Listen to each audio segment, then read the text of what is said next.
Hi, I'm Will Bruin, and I was just recognized as a Seattle Sounders legend. Now I get to do voice reads for the Sounder at Heart podcast network. Here we go. Come on! Hey, O'Shan! Let's go! The Seattle Sounders have done it!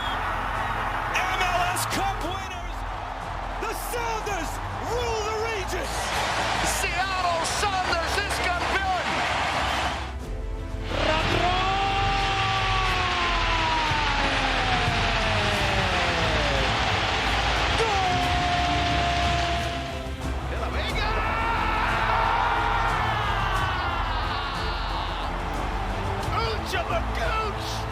All creatures great and small.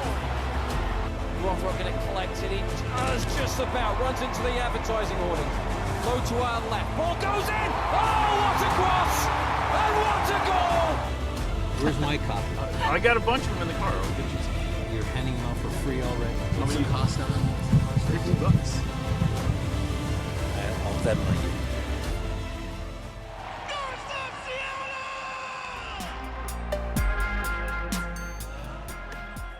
This episode of Nos Arietes is sponsored by Full Pull Wines, a Seattle-based wine retailer and proud sponsor of Nos Arietes since 2011. Full Pull was founded in 2009, is based in Seattle, and is owned and operated by longtime Sounders supporters. They offer the best boutique wines of the world to members of their mailing list, with special focus on their home, the Pacific Northwest. Welcome back to another episode of Nos Arietes on the Sounder at Heart Podcast Network and streaming on Lobbing Scorcher's YouTube channel. So make sure you check that out. But we are here in the Sounder at Heart studios. It is Friday, and I am, of course, joined by Niko Moreno for another episode of What We Learned This Week. Niko, how you feeling? Not feeling great. We're in the studio. Shout out to my guy Noah in the back, fixing the lights, getting things ready. Just excited about another game. I want to move on from the Sporting Kansas City game. So that's how I'm feeling. And it was also a really cool week of training. Some interesting stuff that I'm happy to share. But yeah, man, feeling good. Yeah, so the biggest, I guess there wasn't a lot of news necessarily to come out of training this week, but one of the pieces that we got confirmed today was that Yeimar Gomez Andrade, who they had been talking about potentially coming back before the club or before the World Cup, is definitely going to be on the shelf until after the World Cup. And they're talking about it being somewhat related to the injury and the way it's healing, but it also seems like a lot of that is they just don't feel any need to rush him because not only is Alex Roldan playing very good at center back, but Tino Lopez is playing very good. And now Kim Keehee and Ryan Saylor are both back and fit. So there's just not a numbers need to bring. Yeimar may be the starter, but it doesn't justify necessarily risking any potential injury. And let's get him back fully fit. And so that, it won't be for a while. It won't be for 2 months from now. I guess more than 2 months, 3 months from now. But I don't know. What do we make of Yeimar? Most importantly, the team's playing well. Exactly. And they're winning. Yeah. I mean, that's the reality of it all. This is one of those situations where there's a difference between how the player feels and how he is adapting to the ramp up of the training and what the MRI shows you. Yeah. And I'm glad that they are being very careful about making sure that if we're going to bring him back, it's when he's 100%. And so I had been saying that I had no doubt that he was going to come back prior to the FIFA World Cup because you saw him on the field. I saw him today playing goalkeeper. Yeah, he definitely and extending out there, and stopping the ball. So, he feels like a guy that his demeanor is, I need to get back. I want to be in there. He is a guy that's obsessed with the game, right? He's someone that hates to be watching the game from the suite or from the bench. So he definitely has that desire to be back. And this happened with like Ozzy Alonso, where you have to protect the player from himself. Yeah. And so I'm glad that that's what the team is doing.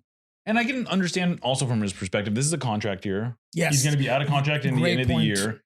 And so he wants to get out there and prove that he deserves a contract. And I suppose in some twisted way, maybe this helps him stay with the Sounders because it's not, his price is not going up while he's hurt. but it sounds like he kind of does potentially want to stay here. Yes. So it might not be the end of the world for everyone, but I'm sure that is on his mind at the very least. No, it has to be, right? I mean, that's a good point, and I'm not going to deny that all players understand that there's negotiations at the beginning of the year, that you don't get those, then situation like this happens, and you're like, man, I really want to get back out there. What I would say is that he is definitely someone that beyond the team and the connection to the club and what he's been able to do here, when you win with a club and you are as successful as he's been with a club, you have this affiliation, this very organic love for the badge. And I think that he has that. But also his family is very happy here, with the exception of maybe in the winter when they do go to Argentina, there, because, I think most players do. I think that he loves the city here. So I hope that he gets back when he's ready to go. But I do think that those negotiations, that's always in the back of his head. And that's probably what he wants to come back pretty quickly. I do think that he's someone that has a profile in the center back group that no other player has. Right? I totally agree with that. There's nobody in the team that has his physicality. Nobody. Yeah, and you can sure. talk about his passing or all this and that. But when it comes to being a pure defender and being a physical specimen that demands respect, almost like Shaquille O'Neal in the paint, that gives you a different level of defender. And so that's where I think that he has no problem. He understands how good he is. And I think that, look, if the Sounders wanted to let him walk, maybe teams out there ready to go out. I have no doubt. I have no doubt that he'll find someone. He's going to be playing soccer next year, and he'll be making a fair amount of money one way or the other next year. The one not downside, but the one player who does seem to be maybe in a more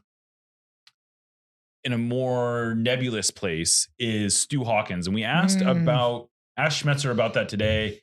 And he didn't have a lot to say other than it did not sound like he was in the immediate plans. He spoke highly of his skill. He spoke highly of, his potential, but clearly not in the short-term plans. And he is, at least for now, playing with defiance.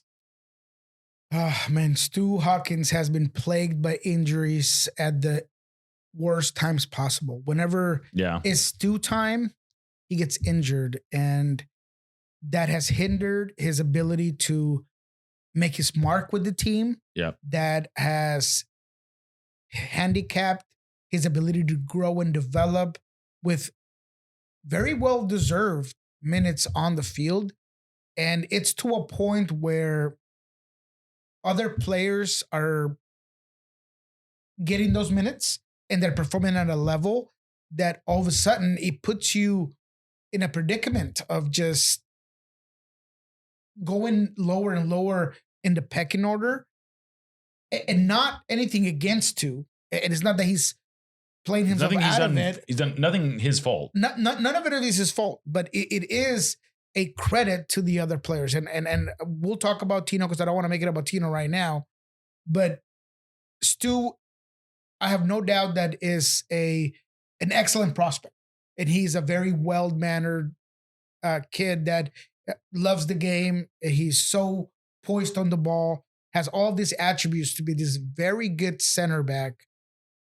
But if you're not healthy, no, it's tough. It's tough. It's tough. And I think the other thing with him is that he needs to be playing at a level higher than Defiance. The reality is that he's done everything he can to prove himself with Defiance. And it's really hard to see a pathway to first team minutes.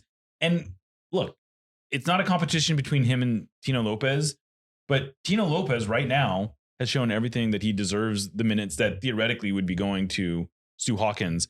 Hard for me to see Tino Lopez, barring injury, not getting those minutes. He has played absolutely fantastic. Like we said, Alex Roldan has been, in the words of Brian Schmetzer, a revelation at center back. Yeah. He's going to continue to get some minutes there. And Kalani Kosa, in part because Kalani Kosa-Rienzi is playing really good at right back. You add it all together, and it's just hard to see Stu's pathway to first team minutes. And I think everyone is going to be best served if they're able to find a loan for him somewhere. Because again, he should not be toiling away at Tacoma Defiance. He should be playing high level first team minutes somewhere. USL Championship to me is like the bare minimum where he should be going. I think there's a pretty good argument for him to be made going someplace like Sweden or, a sort of second tier European league where he's going to compete against grown men and be able to ideally get minutes there.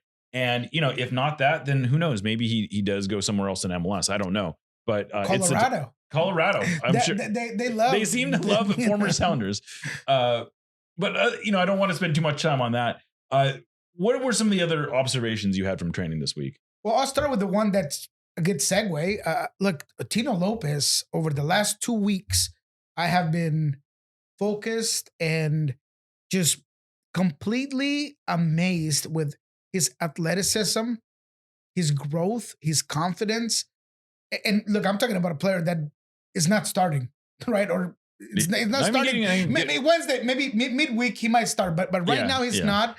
But he's been so freaking good in training. I mean, I find myself amazed of his athleticism and his poise on the ball, the way he reads the game. There was this play in scrimmage where he intercepts a ball with his head.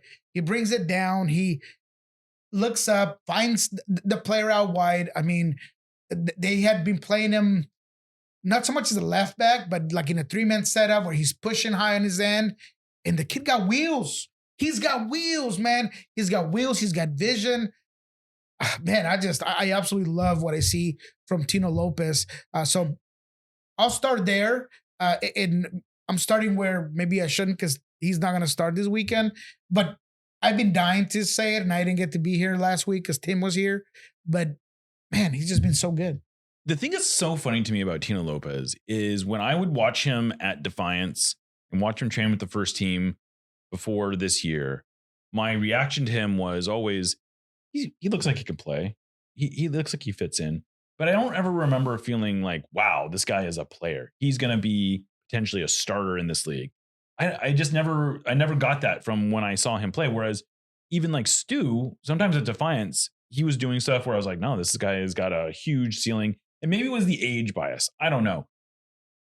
But man, Tino, like you said, every week, every time he gets on the field, he's doing stuff that's like, no, this isn't just fitting in. This is actually raising the level in some ways. He's not just out there not making mistakes. He's being aggressive and progressive, and he's actually doing things to make the team better. And that's a pretty special. He's a player who I think has real potential to be a starter in this league. Totally. And I think that if it's not soon, I think that there's going to be a lot of teams that are going to be interested in him because he's taking advantage of every minute he's gotten. Yeah. All the way to that San Jose game, which is, will forever, in my mind, be the Tino Lopez game. Yeah. I think that, if he plays midweek, he's going to show up. He's going to do the work. It'd be funny if he played against San Jose again, wouldn't it? No, that'd be great, right? Yeah. Because, he was so good at it, right? In the first run. And if you go back to that San Luis game, that was another game where he was like flawless in that particular game, right? So those are the things where I'm just like, man, he is someone that's going to take advantage of those minutes. So whether it's with the Sounders or elsewhere, I think that there's something to be had there.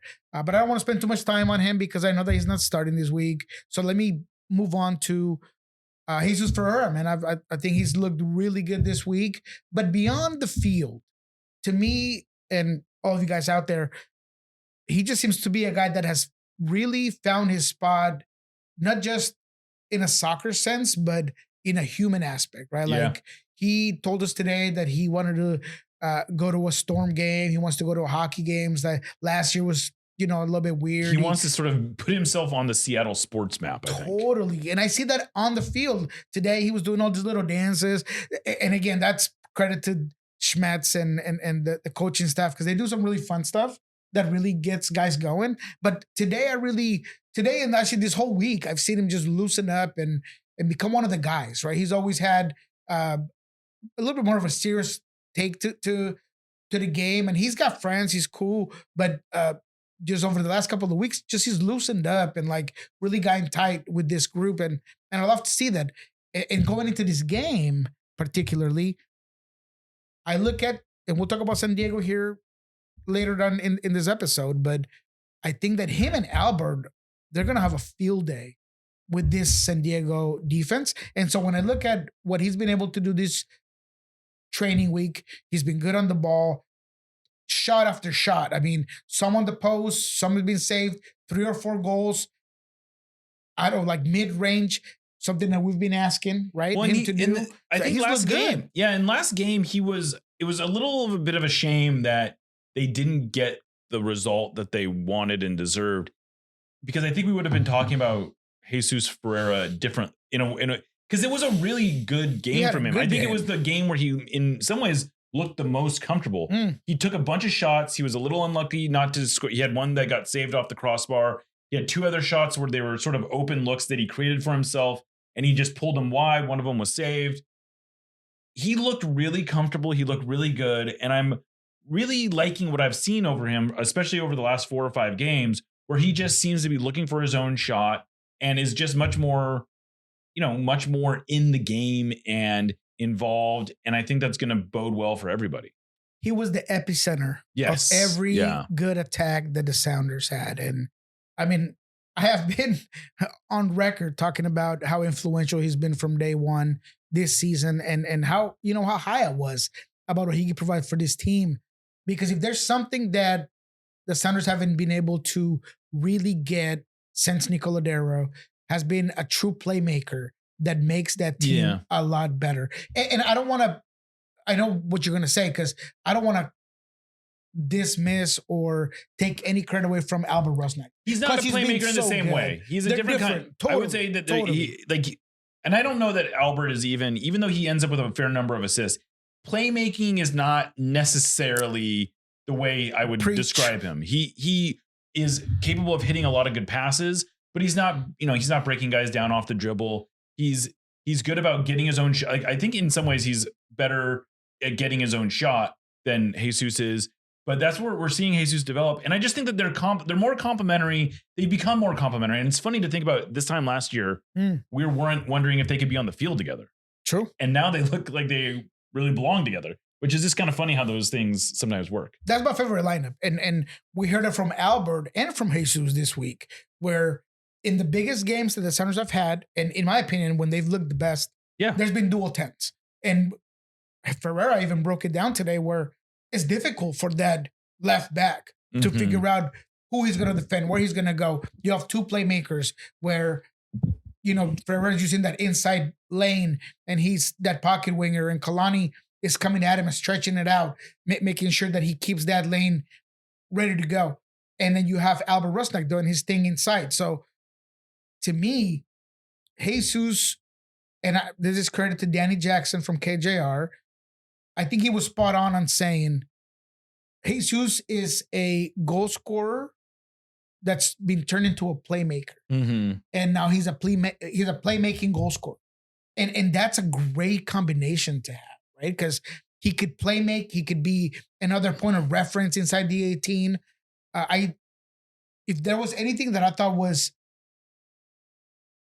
especially great about what the Sounders did against Sporting Kansas City, was how many opportunities they had inside the 18. They did a really good. I actually thought they did a good job of moving inside the box. The problem was that they just every single time, every attack they had, it seemed like, was against a packed in defense, and they needed to do a better job of creating. I know Brian sort of rejected my use of the term transition, but what I mean is opportunities where they're attacking space, and there's probably a better term for it than transition, but that's sort of what I have in mind is when they're able to get numbers and they're able to force the defense to be defending not in a set position, but sort of retreating back.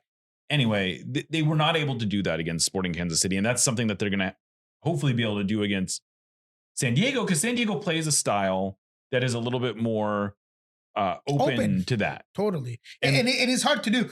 And I get what you're saying. And I think that, as we're used to with Brian, I don't think he gave your question enough credit, because there were moments, I got to tell you, I mean, Jesus created at least 2 opportunities inside that final third in pressing moments, but they were very seldom. They were very rare. Right. And I don't know if Brian necessarily gave you the credit of saying, hey, look, in my opinion, me, Niko Moreno, I thought that their press was ineffective compared to other, games. Especially considering how bad Sporting Kansas City Exactly. is. Like, this is a team that they should have been able to exploit. And they're active defending. Because for me, yes, obviously Kansas City is a team that's going to drop deep. They're going to play against the run of play.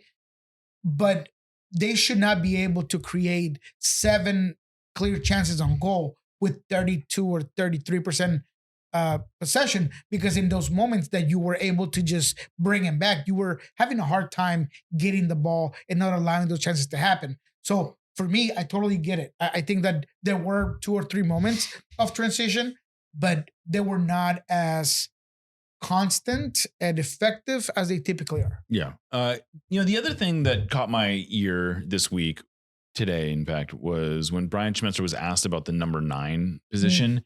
And what he said was, I'm waiting for someone to take a hold of it, I believe is the quote that he used. Or make it theirs or own it. Yeah, own it. But what he was saying is something that I think we've said in one way or another various times, is that it's not that the Sounders don't have a good number 9. They have 3 capable number 9s, at least, maybe 4.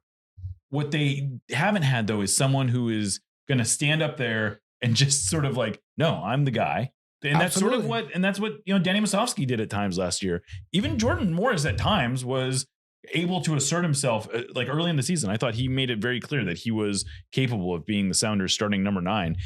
And no one has really taken that mantle and been able to run with it. I don't know that they have a single goal from a number 9 who started.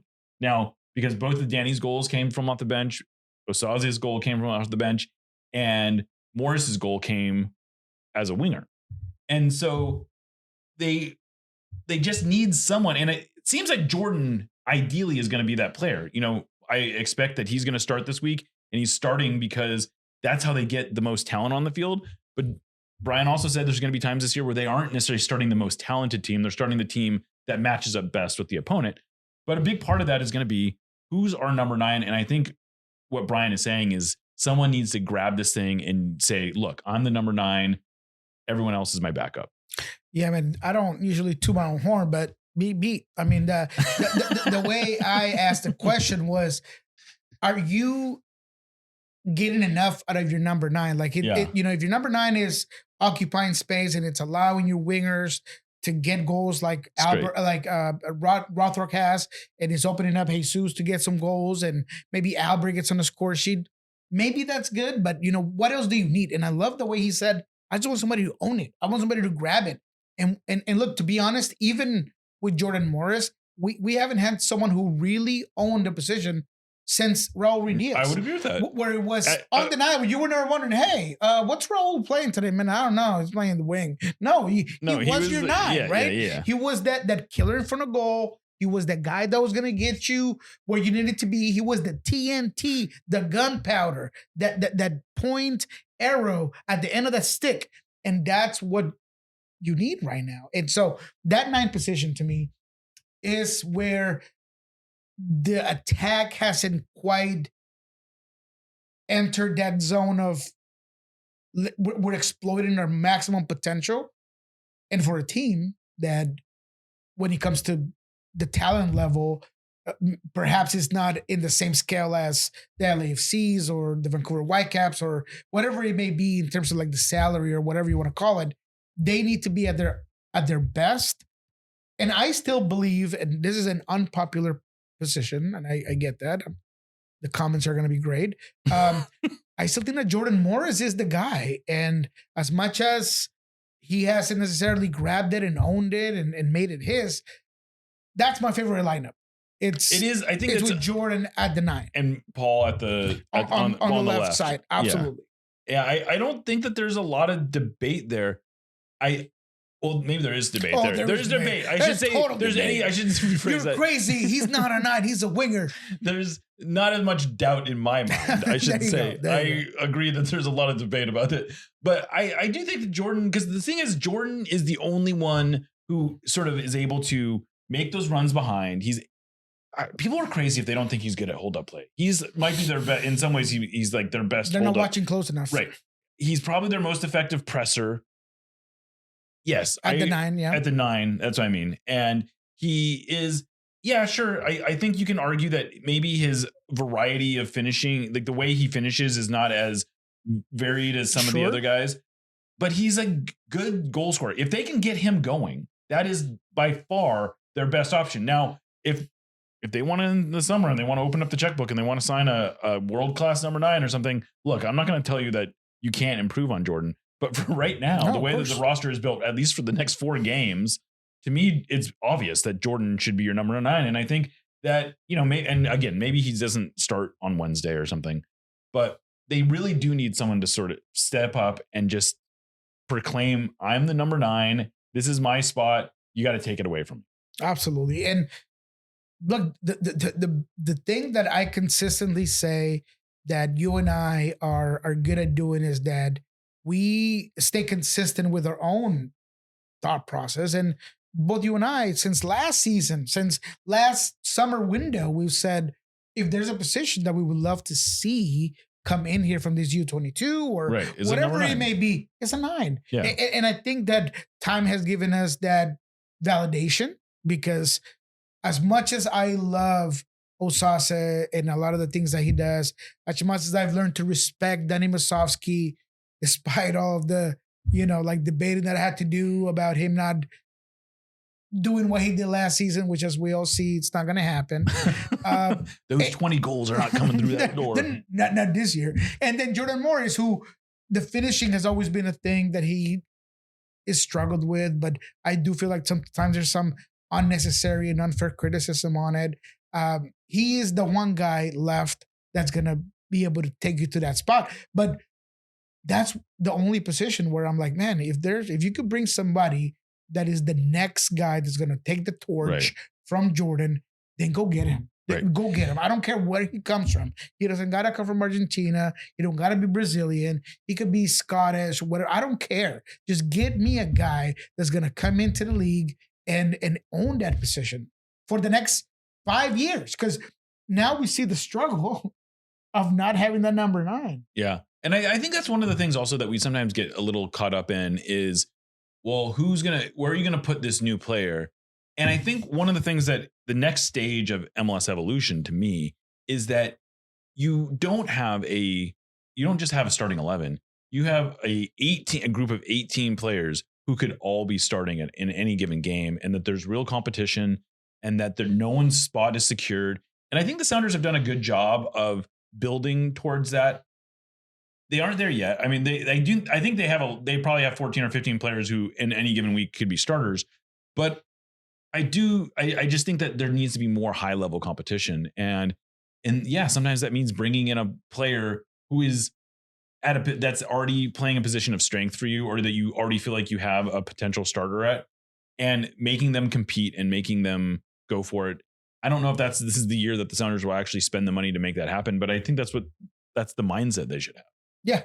And look, for what it's worth, I do think that this team to the summer has enough to stay in the Shield race and be really good offensively, but they have to unlock Jordan Morris. And look, for what it's worth, Jordan Morris himself has to take it. And I said this on Monday. Look, I don't want to patronize Jordan Morris. He's a self-aware guy. The injury happened. He's been back for several games. Now it's next level. Turn the page, own that position. I love the fact that he opened his mind into playing the wing and this and that. Yeah. But I know that in his heart of hearts, he's been working so hard to be a 9. Yeah. So own it, Jordan. I know you got it in you. Bearded, angry Jordan. That's what I want to see. A guy that don't care. He's gonna come at your jugular. That's what you need to do when you're in that final third. And I think that San Diego is a good place to start. Absolutely. Absolutely. Well, with that, why don't we take a break? We'll come back and we will talk specifically about San Diego FC. Sounder at Heart has been around in one form or another since 2009. In 2026, though, we make a pretty significant evolution when we go analog. Yes, that's right, in the year of our Lord 2026, we are publishing a real-life magazine. We're calling this thing 4, as in Sounder at Heart 4.0, but we're stylizing it as IV because we absolutely love Roman numeral. And if you want to refer to it as IV, that's cool too. The first issue has a comic book style cover that was hand-drawn by local artist Kevin Newber. Features by Tim Foss, Susie Rance, and Charlie Boehm, a statistical deep dive by Kat Bush, a Q&A with Brian Schmetzer, a column by G. Willow Wilson, and photographs by Noah Reif, Max Aquino, Mike Russell, and Jane Dershowitz. I could not possibly be more proud of the work everyone put into making this, and I think you're going to absolutely love it. If you'd like to get your hands on one of these limited edition copies, we're currently selling them for $15 on our website. Get yours now. Nos Arietes, admittedly, is not exactly known for our spicy takes, but that doesn't mean we want our food to be mild. Spice up your life with Hacks and Ferments. Handcrafted in Georgetown and made with the best local ingredients from across the Pacific Northwest, they specialize in unique small batch fermented hot sauces and vinegars. Hacks and Ferments brings bold flavors and natural fermentation together for something truly special. Whether you're a heat seeker or just looking to elevate your cooking, you'll find something you love at hacksandferments.com. That's HAXANFERMENTS.com. And right now, if you use the code SOUNDERATHEART, that's all one word, at checkout, you will get a free hot sauce with your order. Again, go to hacksandferments.com, use the code SOUNDERATHEART at checkout for a free hot sauce with your order. Hacks and Ferments is a proud sponsor of the Sounder at Heart podcast network. Welcome back to Nos Arietes on the Sounder at Heart podcast network and the Lobbing Scorchers YouTube channel. Mm-hmm. Niko, we've got a game against San Diego FC, and this is a team who pretty much on paper looks a lot like the one who just kind of cut through MLS like hot knife through butter or whatever last year, but they are in a bad way right now. They are winless in 8 matches, which is a astounding number to say out loud. They have not won since they beat Toluca 3-2 in CONCACAF Champions Cup across all. So I think that's like might be actually 9 matches across all competitions that they've not won a game. And just last week, they ended a 5-game losing streak and they were up 2-0 against LAFC at home and then had to settle for a 2-2 tie. What is going on with San Diego FC this year? In my opinion, my humble opinion, I believe that is a club that it was too high on their own product. Yeah, and that could be. I believe that they thought that they could not even bench, put Chucky Lozano in the freezer in a salary cap league where DPs are extremely important, not bring anybody else and still be okay because Mikey Vargas is a very good coach, because you had a team that understood the principles and essentials and the soccer module. And look, to be honest, it's a very talented team. It is. But you need those players to keep up with the growth of MLS. I also believe that a lot of their young players, and maybe this is something that they had not realized, the word prospect is that for a reason, because there's a lot of potential for you to be a really good player, but there's a lot of learning curves that go through it. And I think Dua is one of the most interesting, probably the best defensive prospect in MLS. But he's learned the hard way that soccer's hard. And it's been red card after red card. It's been mistake after mistake. It's been, all these things. I have said for years that give me an Anibal Godoy any day of the week. But Father Time is undefeated.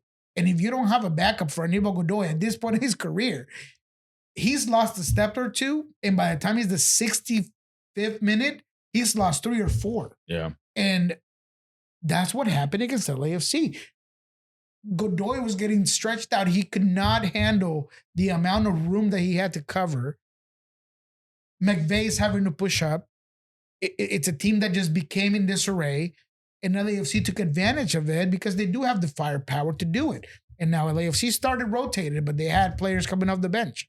And when he came down to brass tacks, they were the better team at the end of the game. So if I had to come up with a conclusion of why San Diego FC is not the San Diego FC of last year, I would say that between depth and a decline of effectiveness on the field from several players, they're just not as good as they were last year.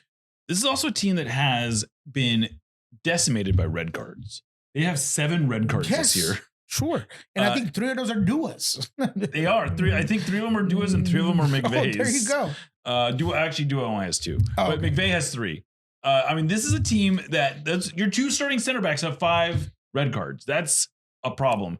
The other thing that they're running into is that, and I think we always knew that they were not quite as deep as a lot of other teams, which is just natural. They're an expansion team. Absolutely. That is one of the costs of being an expansion team. You just have not built up a roster over many years. But they have been hit a lot harder, it seems, by injury this year. And they've also, some of it self-inflicted. The whole Chucky Lozano thing, I don't know what's going on there. Clearly, he did something that they felt was beyond the pale. That's why they're just letting a player who they spent $8 million to bring in and who they're paying $3.5 million a year to just not even sit on the bench, to just be on the roster. Just hang out. But then right now, I mean, I'm looking at their injury report that just came out. They've got 5 players listed as out. Emmanuel Boateng out. CJ Dos Santos, the starting goalkeeper who just came back, took another knee to the face. He's out with a concussion, it looks like. Kamado is out. Lewis Morgan, one of the players who they really thought was going to step in and help raise their ceiling. Pickup. Right, he's out. And then Cisniega's out. And then the biggest one is the injury to Sergov, the defensive midfielder who was he best 11 last year? Oh, I don't know if he was best 11, but he was right there. Very good. Yeah, he was right there for best 11 last year. And he has been, this will be, I think, the 3rd game that he's missed. And, they were already sort of struggling a little bit, but all these injuries are really exposing their relative lack of depth. And totally, that's clearly a problem. Yeah, no. And because they have the dual sword, I don't know if that's a dual two-edge weapon. Is that what it is? Sure. Is that what it is? Double-sided sword. Yeah, I'm over here trying to figure that out.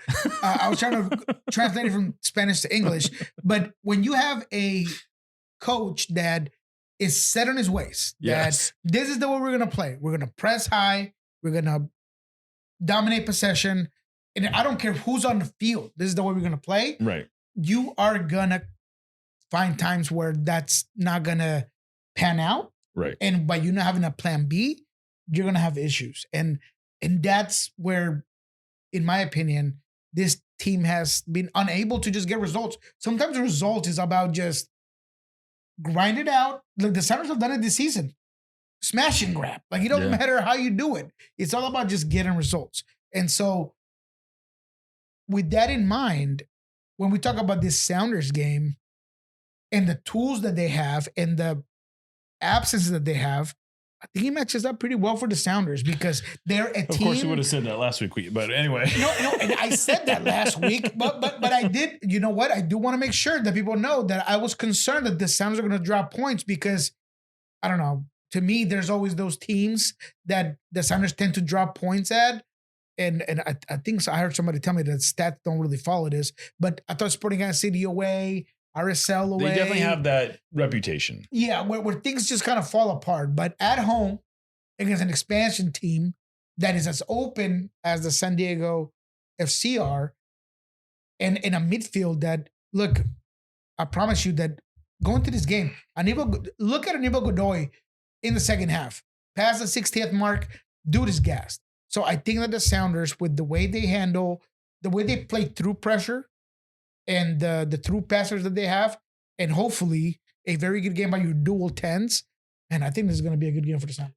You'd like to think. And this is a team who has given up at least 2 goals in each of their last 10 games, other than they had one game where they gave up 1 goal to Houston. But other than that, 9 of their last 10 games, they've given up at least 2 goals. This is a team that is seemingly ripe for the Sounders to sort of get right. And this is a really important stretch for the Sounders. If they, we talked about this at the beginning of the week with the Sounders, is that if they want to stay in the Supporter Shield race, there's no points they can afford to drop in this homestand. They've got 3 games against Western Conference opponents. First one's San Diego. You got to get 3 points there. Look, the Wednesday game against San Jose Earthquakes, that's going to be tough. Mm-hmm. This is the hottest team in the league. It might be the best team in the league. In a normal circumstance, you would probably be okay with 1 point there. They already beat them on the road. But now they're in a position where if they want to be Supporter Shield contenders, probably need to win that one. Yep. And then, of course, LA Galaxy at home. That's definitely a must-win game. And then hopefully you have a little bit more room to spare when you go down to LAFC. That closes out the pre-World Cup stretch of games. But this is going to essentially make or break whether or not they're in the Supporter Shield after the World Cup. Yeah, and look, San Jose, no Niko Shakiris for a while. He won't be back by Wednesday. Timo Werner might not make it as well. He's questionable. So maybe that gives you a little bit of room to rotate and do some things on Wednesday. But this particular game, you got to take it for exactly what you said, right? I mean, you got to earn points immediately. You didn't just do the unthinkable on the road to drop points at home. Right. I mean, that would be, you might as well just not do the other and just take care of home. Right. So you're hoping that that's what happens. And this is the way that San Diego FC can do that. I think set pieces are going to be key.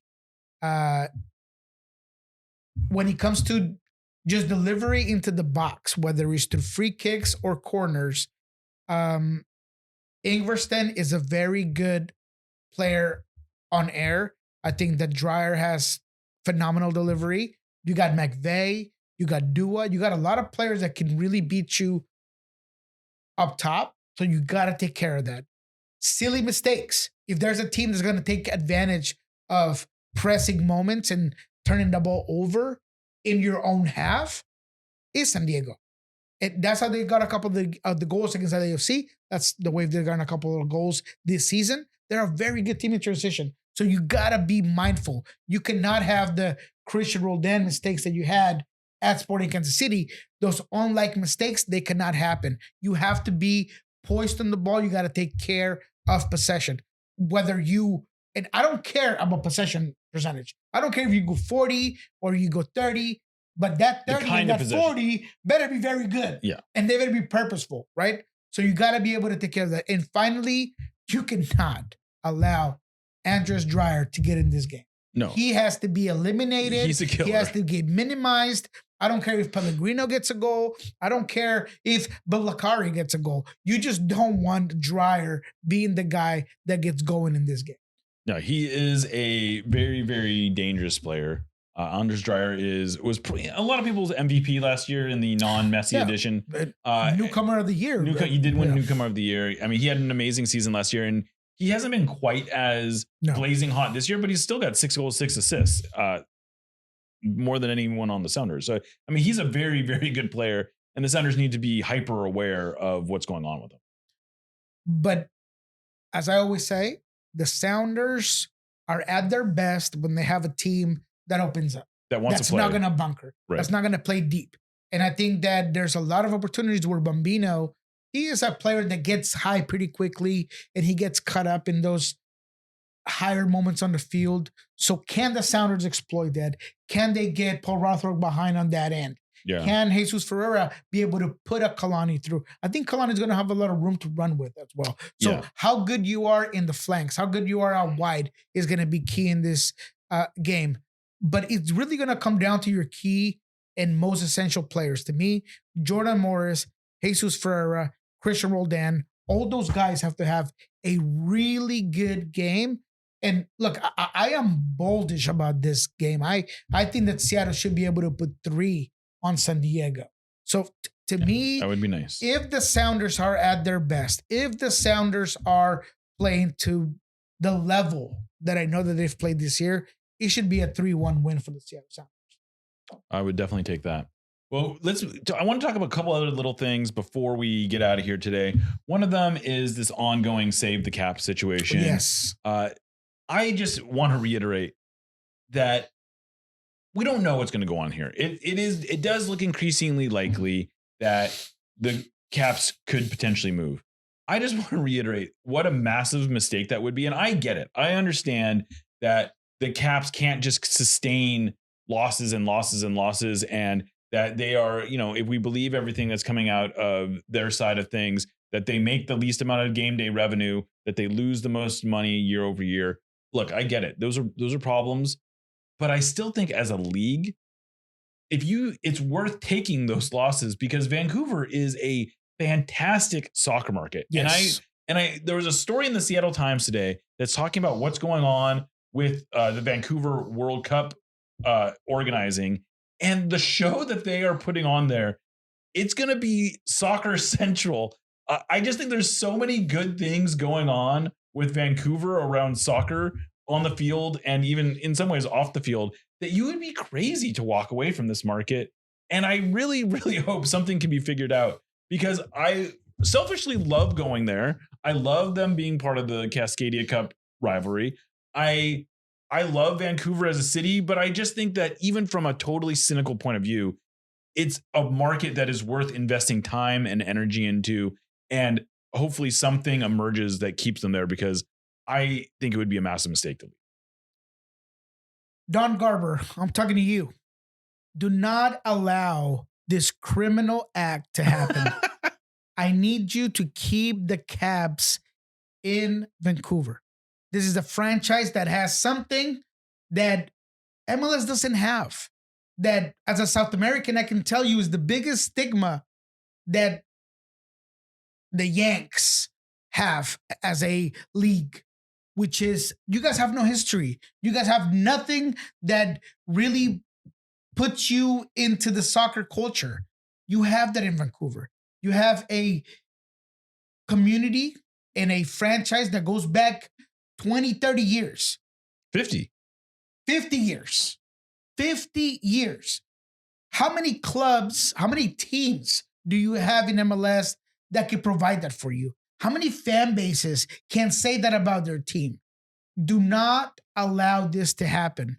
If you want Vegas, hey man, I'm cool. Have Vegas. Do it with an expansion team so they can get Mbappe or whoever it is that they want to get into that team with some new DPs or whatever. But it would be a mistake to take Vancouver, a proud franchise, a phenomenal team right now that hasn't been good forever. And now they're good, and now you're going to take it away. Now that they have a superstar, now that they're in mouth of everyone, now that they have a global stage, now that they've been able to play CCC and be a protagonist in that tournament, and people are turning their heads. And I've done shows talking about Vancouver, talking about LAFC, talking about the Sounders, and now you're going to take it away. Do not allow it to happen. Save the Caps. The fan base deserves it, but mainly MLS needs it. Beyond the money, that's more important. History, pride, that's where it's about. Yeah, I will just second everything you just said there. I think you said it very well. And I you kind of touched on this, but I think one of the things that isn't getting talked about enough is that Vegas is a market that has already passed its peak. I think if you wanted to get into the MLS, into the market in Las Vegas, it needed to be years ago. There's now about to be 5 pro sports teams there between the Raiders, the A's potentially. We can get to a whole other thing. Mm-hmm. The Las Vegas Knights, the Las Vegas Aces. Look, they might get an NBA team. It is just not a good time, especially to bring a relocated Whitecaps, because the only team that has the teams that have really registered with Las Vegas are the teams that were expansion teams that are theirs, not the teams that are coming in. The A's are never going to draw in Las Vegas. The Raiders, as you unfortunately know, do not draw all that well in Las Vegas. And if you're thinking that tourists are going to go watch MLS, no, that is not going to happen. It's not viable. And look, as a Raider fan and with family in Burbank and Los Angeles that are season ticket holders that travel the 2 hours to Oakland, you're not going to get that for the Whitecaps. No. You're not going to have the LA market coming in to go watch the Caps the way the Raiders do. And same thing's go for the A's. You think anybody wants to watch Moneyball in Vegas? That's not Vegas. And that's why, I mentioned Mbappé. Because if you have an expansion team, you can do whatever you want. And you can get the lights of Vegas into a team. But nobody in Vegas is going to go want to watch Andres Cubas as good as he is, or Brian White as good as he is, or AZ Jackson as good as he is. They need the big names because it's Vegas. They need Beyonce and they need Celine Dion. I don't know who's out there. The Michael Jackson show and I forgot where I was at, the Mandalay Bay. But all that. I'm just losing my mind over here. But that's what they need. They need that big type of player. And look, if there's any way to do an LA Knights type of situation, it's with an expansion team. Absolutely. Making it theirs. Hey, Vegas, this is you. This is what we're going to bring you. Then maybe you have a shooter chance at it. But if you bring a franchise like Vancouver, you're dying in two places. You're killing that franchise, and you're putting a pretty bad team that people might not be able to watch. I'm not saying they're a bad team. I'm saying that this fan base is not going to feel attached to it. I agree. If you make it from just LA, from just Vegas, and this is what we're bringing you guys, then you might be able to just jump on that bandwagon. But not with Vancouver. It makes no sense. I agree. Well, that seems like a good energy to end on. Yes. But I'm hyped over here. We are. Well, we're hyped. Excited. We're hyped. We'll be back next week on here. Want to say thank you to everyone who is both watching and listening to us. If you have not watched us yet, hey, come check out our ugly mugs in the new Sounder Art Studios with on the Lobbing Scorchers YouTube channel. But with all that said, I am Jeremiah Oshan getting out of here for Niko Moreno. This is No Sadietes, and we'll catch you next time.